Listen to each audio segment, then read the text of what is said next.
देश ब्याई बेटी के बाप की कहानी। और साफ फ़ोन पर बहुत मुश्किल से बात कर पा रहा था हसनैन भाई। पापा को कैंसर है। बचपन में चॉकलेट खाने का बहुत शौक़ होता था। इम्पोर्टेड चॉकलेट का जो पहला डिब्बा यादों में अब तक महफूज है वो सईदा आंटी ने भेजा था। आंटी और चचा इस वक्त जद्दा में रहते थे। मशीर चचा बैंक में जॉब करते थे। आंटी एक स्कूल में पढ़ाती थी। आंटी बेचारी बहनों और इनके बच्चों के लिए आने जाने वालों के हाथ पता नहीं क्या क्या बेचती रहती। मेरी चीज़ों जवाब भी याद हैं जो अब भी याद हैं। मैं से एक डबल साइडेड जैकेट थी, बाहर से ग्रे और अंदर वाली तरफ से हल्के गहरे और नीले रंगों का चौकोर सा डिज़ाइन बना हुआ था। वो सारा बचपन मेरी फेवरेट ही रही। फिर जो गुजरते थे एक ग्रे क्रीम कलर का जोड़ा। तीसरी चीज़ एक गर्म कोट था जो दुम्बे की खाल से बना हुआ था। इसका नाम हम लोगों ने बकरे वाला कोट रख दिया था। वो पहले मैंने पहना था, फिर छोटे भाई ने, फिर बहन ने, फिर मेरी बेटी ने, और अब भी शायद फैमिली में किसी के पास हो। तो सईदा आंटी जो मेरी खाला हैं, जो मशीर चचा का जो मेरे खालू हैं, से पहला तारुफ तस्वीरों का था या इन चीज़ों का था। हम लोग सन 86-87 में जब उम्रे करने गए तो इधर उनके घर ठहरे। उसी शफ़ और ओमा, शानी भाई और हम भाइयों की बड़ी सी डिग्गी वाली गाड़ी में बिठा के चचा बहुत सैर करवाते। कभी कभी किसी खुले मैदान में जाते और वहाँ क्रिकेट खेली जाती। फिर खिला पिलाकर सारे खलखत को घर ले आते। इन दिनों मैं 6-7 बरस का था। पहले ही बहुत कम बातें याद रहती हैं। बस ज़रूरी याद है कि इनकी तस्वीर मेरे बाबा शफीक बुजुर्ग के जैसा था। मशीर चचा को स्कूल के ज़माने से ही हॉकी और क्रिकेट के ज़बरदस्त शौकीन थे। नेशनल लेवल पर खेला। अनगिनत ट्रॉफियाँ, तमगे, कप, सनदे, पता नहीं क्या क्या चीज़ें इनके ड्राइंग रूम में पड़ी हुई थी। सब स्टार खिलाड़ी अब भी इन्हें जानते हैं। इसके बाद वो नौकरी करने बाहर चले गए। वापस आए तो सिंध हुकूमत में स्पोर्ट्स एडवाइज़र हो गए। वो कभी घर में नहीं बैठे, हर वक्त किसी न किसी प्लेग्राउंड में होते या दफ्तर में पाए जाते, या फिर कभी hockey, boxing, swimming, squash, cricket, football वगैरह को लेकर टूर पर निकले होते। इन अनथक आदमी खाना वाना भी एक टाइम खा लिया, अगले का याद ही नहीं। जब पेट वाला करने लगा तो खा लेंगे। शुरू से स्पोर्ट्समैन है तो खाया ना खाया काम चला लेते थे। पिछले दिनों भूख लगना बिल्कुल कम ही हो गई। फिर इस्लामाबाद एक टूर पर गए तो वहाँ तबीयत काफ़ी ज़्यादा ख़राब हुई। कुछ संभली ना संभली, लेकिन फिर अपना काम पूरा करके वापस कराची आ गए। चचा का गुस्सा हमेशा इंतहा का होता था। हंसी मजाक भी इस लेवल का और जज्बाती भी इतने ही। जब ओमा से मेरी शादी हुई तो जाहिर सी बात है पहले निकाह में काम रहा था। निकाह हुआ, सब मुबारकबाद दे रहे थे। इनकी तरफ देख रहा था, वो रो रहे थे। इन्हें देखकर मेरे आंखों में आंसू आ गए। मैंने चचा को रोते हुए कभी नहीं देखा था। इस दिन शायद अनोखा दूल्हा था जो अपने निकाह पर आंखों में आने वाले आंसू पीने के चक्करों में था। अगले दिन रुखसती थी। इस वक्त भी यही सीन हुआ।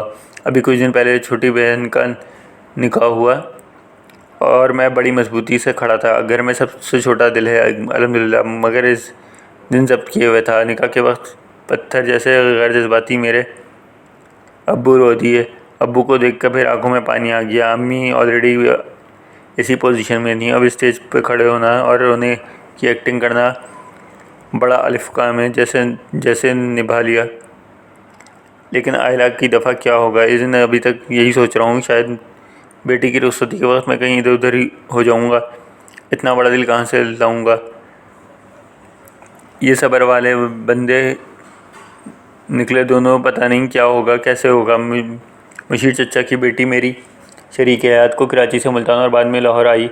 मेरे बाप की बेटी मुल्तान से बाहर 7 समंदर पार जाएगी। क्या मैं आयला की शादी कहीं दूर देश कर सकूँगा। खैर, तो चचा ने अपनी बेटी ब्याह दी।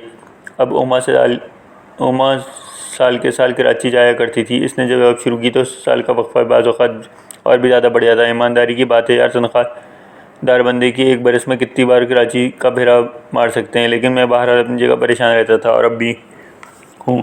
एक बाप अपनी बेटी से 1 साल बाद मिलता था। मेरी वजह से शायद, या शादी नाम ही इसी चीज़ का है।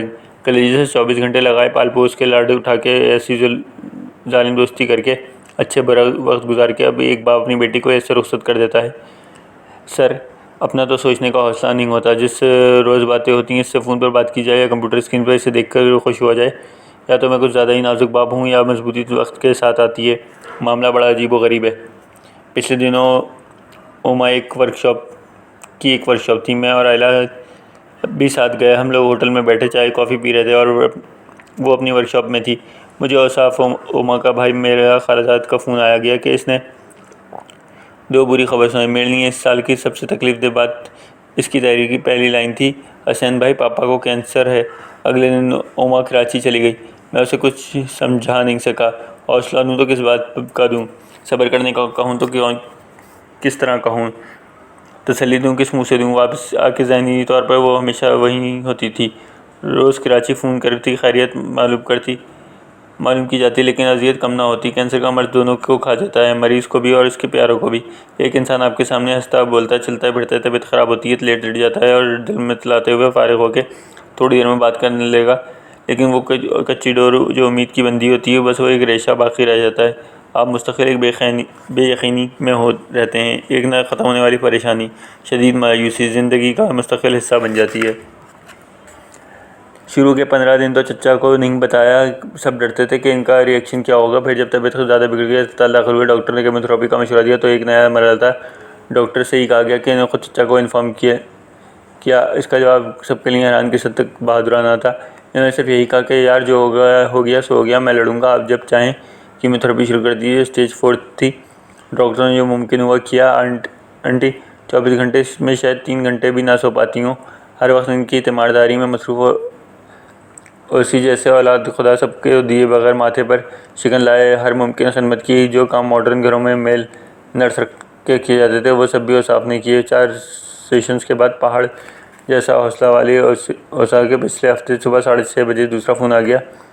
वो रो रहा था। इस बार भी एक बेटी को इसके बाप की बुरी खबर मैंने ही सुनाई थी। मेरी माँ मुल्तान से पेशावर जब अपने बाप के जनाजे पर पहुँची थी तो बस आधे 1 मिनट ही का इसका चेहरा दिख पाई। आज यही उमा मेरी शरीक हयात के साथ हो रहा था। जैसे ही चचा के फौत होने की खबर आई, हम लोग कराची की फ़्लाइट का इंतज़ाम करवाने में लग गए। पहुँचते पहुँचते शाम हो गई। जनाजा मगरिब के बाद था। हमारे घर आने पर इंतज़ार ख़त्म हुआ। बेटी के बेशुमार सवालों, चीखों और आंसुओं को में घिरा खामोश बाप इसके आते ही 4 कंधों पर कभी वापस ना आने के लिए बिछड़ रहा था। बाहर खलकत का एक हजूम था। दोनों वक्त मिल चुके थे।